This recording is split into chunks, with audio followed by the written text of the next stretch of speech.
Two police cruisers roared into Maple Glen Estates as though a bank robbery were underway. Sirens off but lights flashing, tires squealing, doors slamming, the whole production.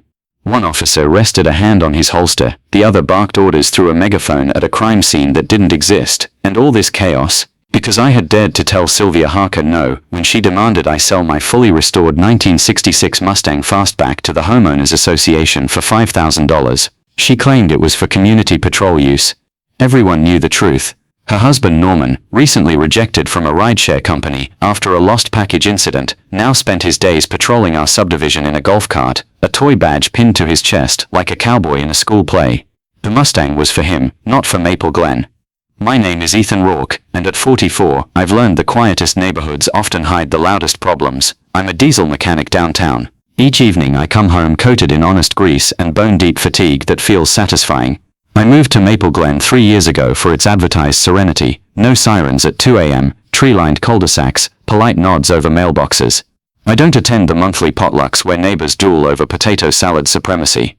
I've never joined the Neighborhood Integrity Committee, which seems more interested in grass height than crime.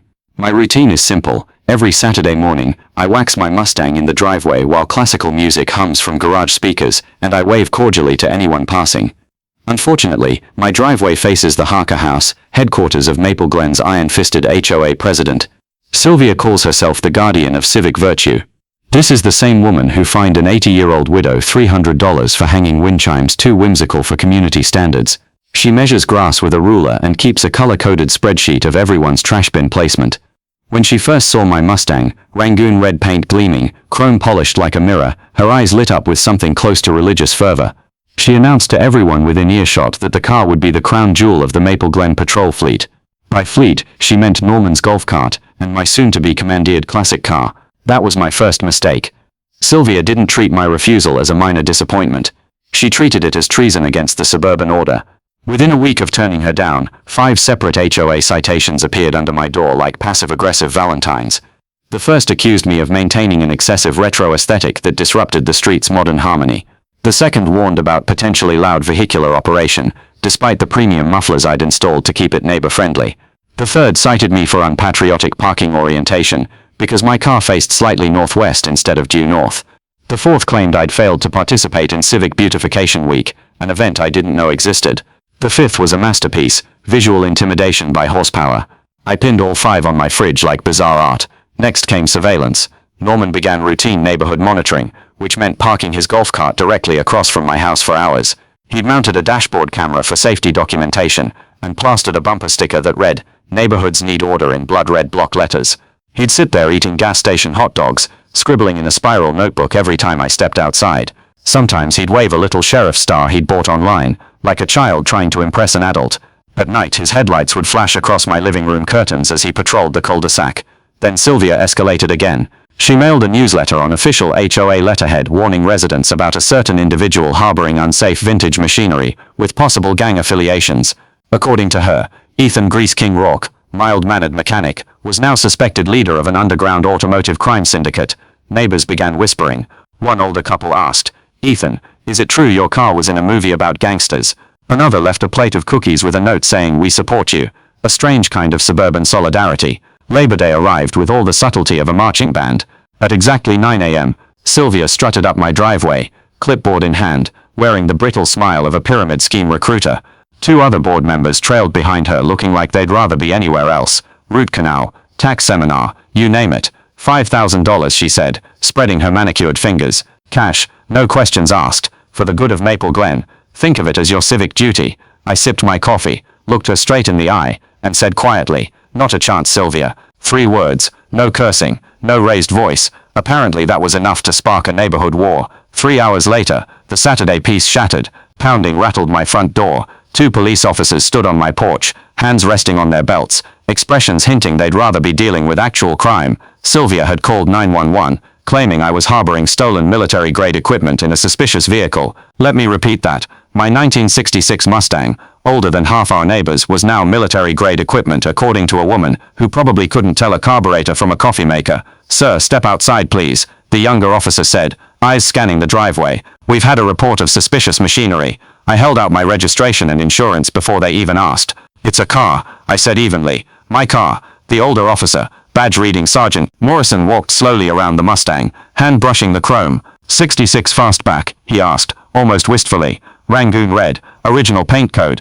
Rally pack, I said. He gave a low whistle. I've got a 72 Chevelle in pieces back home. My wife hates it. For 10 minutes we talked compression ratios and carburetor rebuilds, while his partner checked the VIN. Morrison crouched to admire the wheels, then stood and said, "Everything checks out, Mr. Rourke. Sorry about the disturbance." On the sidewalk, Sylvia filmed with her tablet, muttering "just wait," like a B-movie villain. She started to say something about citizen safety, but Morrison cut her off. "Ma'am," he said, "false emergency calls waste resources. You've been warned." He took detailed notes, not about my car, but about Sylvia's false report. His partner snapped photos of her newsletter as potential evidence. The HOA board called an emergency meeting Tuesday evening in the community center, a beige box that always smells of burnt coffee and dashed hopes.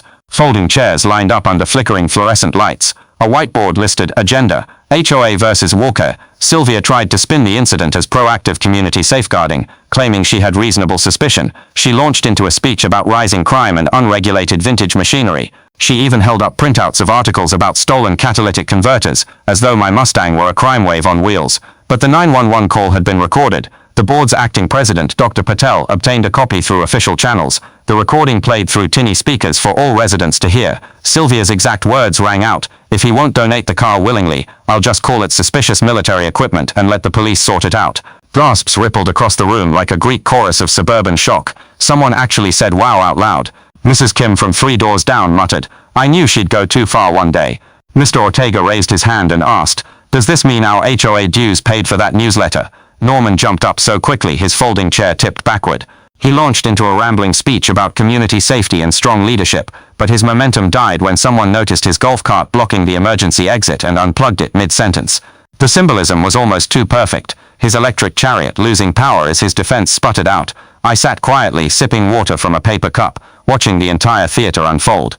A neighbor I barely knew leaned over and whispered, "About time somebody stood up to her." The board voted unanimously to suspend Sylvia from all HOA duties pending investigation into her abuse of authority and misuse of emergency services.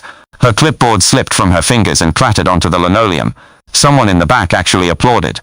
3 days later my Mustang appeared on the cover of Neighborhood Vintage magazine, in a special issue about surviving HOA harassment. Meanwhile, Sylvia's face splashed across the local news in a segment titled, "HOA President Fakes 911 Call Over Classic Car Dispute." The district attorney took the false call seriously, especially given heightened scrutiny on misuse of police resources. Sylvia was charged with filing a false report and abuse of the 911 system, misdemeanors with potential jail time. On sentencing day, the small county courtroom was packed with reporters and curious Maple Glen residents. Sylvia sat at the defense table, jaw tight, wearing a muted gray suit instead of her usual floral blazer. Norman fidgeted beside her. I sat quietly on a back bench, hands folded, listening. Her lawyer, a nervous man forever adjusting his tie, negotiated a plea deal to keep her out of jail but with strict conditions. 200 hours of community service, specifically outside Maple Glen, 3 years of probation, an $8,500 fine for misuse of emergency services, and attempted coercion involving a classic automobile. The judge, a car enthusiast who mentioned owning a '67 Camaro, seemed to relish crafting that last charge. "Miss Harker," he said, "this court does not look kindly on people who waste police time and intimidate neighbors. Nor," he added with a faint smile, "do I look kindly on anyone trying to strong-arm a man out of a properly restored Mustang." When the sentence was read, Sylvia's face cycled from ghost white to tomato red before settling on a shade of purple I'd only seen on overripe eggplants. Her mouth opened and closed like a fish gasping for air, as she realized her presidency, her power, and $8,500 had vanished faster than Norman's dignity at the emergency meeting. For weeks afterward, Maple Glen buzzed. Neighbors approached me at the mailbox half whispering, "Good for you," while glancing around as though Sylvia might still pop out from behind a hedge with a clipboard. A teenager down the street asked to take a selfie with the Mustang that beat the HOA. Mrs. Kim brought over a pie. Even Mr. Ortega, who once complained about my Christmas lights, gave me a thumbs up. The HOA scrambled to restore its image. Dr. Patel instituted new transparency rules. No more secret citations slipped under doors. No more unpatriotic parking angles. No more newsletters accusing residents of gang affiliations because they drive old cars. Meetings were live-streamed. Budgets posted online. It felt almost democratic. Norman vanished from his golf cart post. The sticker proclaiming neighborhoods need order disappeared. Word is, he took up birdwatching instead. Occasionally I see him with binoculars at the park studying sparrows instead of my driveway. As for me, life returned to something like normal. Saturday mornings once again mean wax, chrome and buck on the garage speakers. The Mustang sits in the driveway, facing whichever direction I feel like, sunlight dancing on its red paint like a badge of freedom. Sometimes, when a breeze carries the smell of cut grass and barbecue, I remember the absurdity of those weeks, the citations, the surveillance, the false accusations. I realize how easily power, even in a tiny suburban HOA, can turn petty, then vindictive, then downright dangerous. But I also remember the look on Sergeant Morrison's face as he traced the Mustang's lines, the murmurs of support from neighbors at the meeting, the unanimous vote to suspend Sylvia. For every clipboard tyrant, there are still people who value fairness, decency, and a good restoration job.